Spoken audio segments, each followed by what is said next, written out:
Dear students, today we are going to learn about chemical reactions and equations, a very important chapter of chemistry in science 10th book. I believe we all observe so many activities around us in which one substance is completely changed into another substance with new properties. For example, rusting of iron, the setting of milk into curd, digestion of food, etc.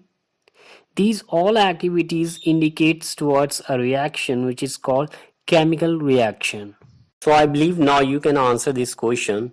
What is chemical reaction?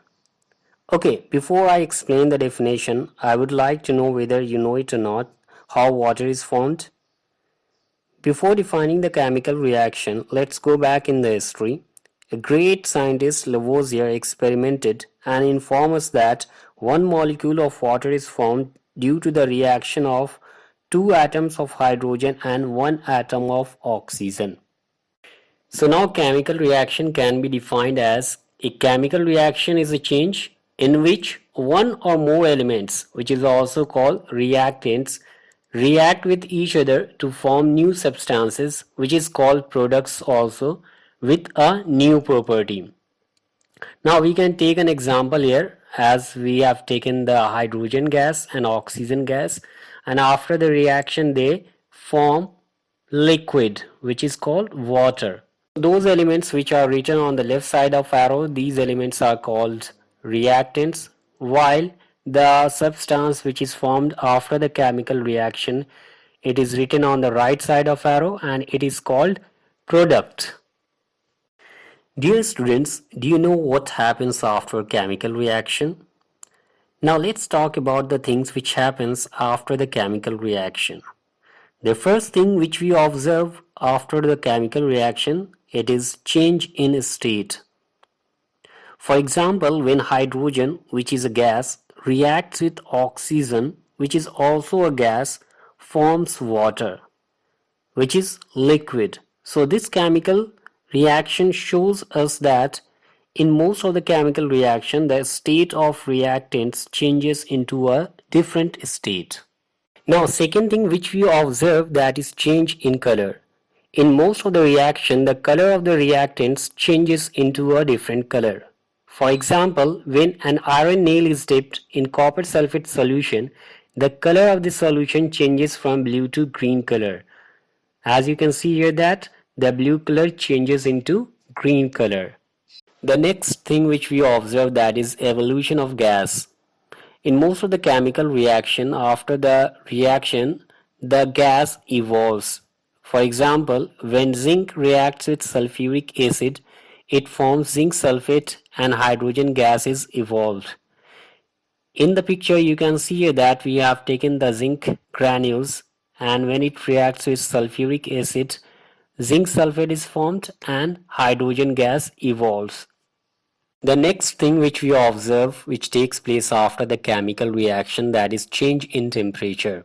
In most of the cases, what we find that the temperature of the product is quite different from the temperature of their reactants. For example, when quicklime is added to the water in a beaker, then the temperature of this mixture increases a lot due to reaction between quicklime and water. As you can see here that we have taken the granules of quicklime, and when water is added in it, the temperature of this mixture increases a lot. Okay, the last change which we observe after the chemical reaction, that is formation of precipitate. Dear student, do you know what is precipitate? Precipitate is a solid insoluble substance. Now we take an example here. When we add silver nitrate solution to sodium bromide, a yellow precipitate of silver bromide and sodium nitrate are formed. As you can see here in the picture that silver nitrate is taken and sodium bromide is taken, and after the reaction a yellow precipitate of sodium bromide is observed. Now we have got the information about the chemical reaction. Now we discuss about the chemical equation. So we can define chemical equation as a chemical equation is the symbolic representation of a chemical reaction.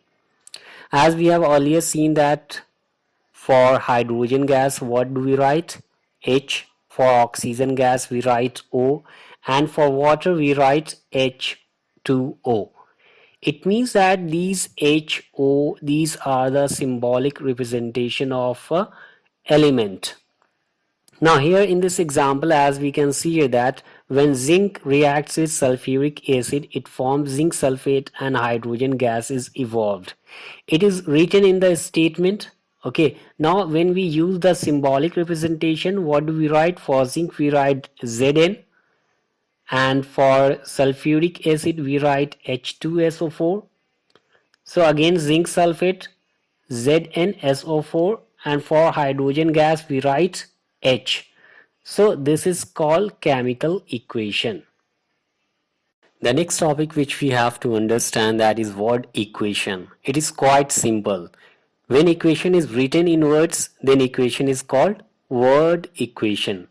Now as you can see here, that for example we have taken zinc plus sulfuric acid which forms zinc sulfate and hydrogen. So we haven't used any symbolic representation for writing the equation. So this equation is called word equation.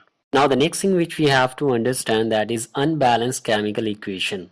By the name itself, it is quite clear that the equation which is not balanced. Here we are talking about the total numbers of atoms of each element in reactant side as well as in product side. So we can define unbalanced chemical equation as the chemical equation in which the total number of atoms of each element in reactants and products are not equal. It is also called skeletal chemical equation. Now for example, as we can see here, that the red circle is representing the atom of nitrogen and yellow circle represents the atom of hydrogen. In reactant side, two atoms of nitrogen is there, while in product side we can see only one atom of nitrogen. Even the atom of hydrogen is also not same in reactant side as well as in product side. So we can say that since the number of atoms of each element is not same in reactants and products, so it is unbalanced equation. Now we talk about balanced chemical equation. Now from the name itself, it is quite clear that the equation which is balanced. It means the chemical equation in which the total number of atoms of each element in reactants and products are equal. Now we try to understand it with the help of an example here. As you can see here, that the red circle is representing the number of atoms of nitrogen and yellow circle is representing the number of atoms of hydrogen. So in the reactant side we can see two red circles. It means two atoms of nitrogen, and on the right side it means in the product side we can see that again the two red circles.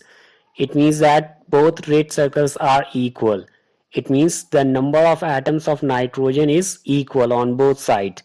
Similarly, we can see that the 6 yellow circles on the left side and 6 yellow circles on the right side.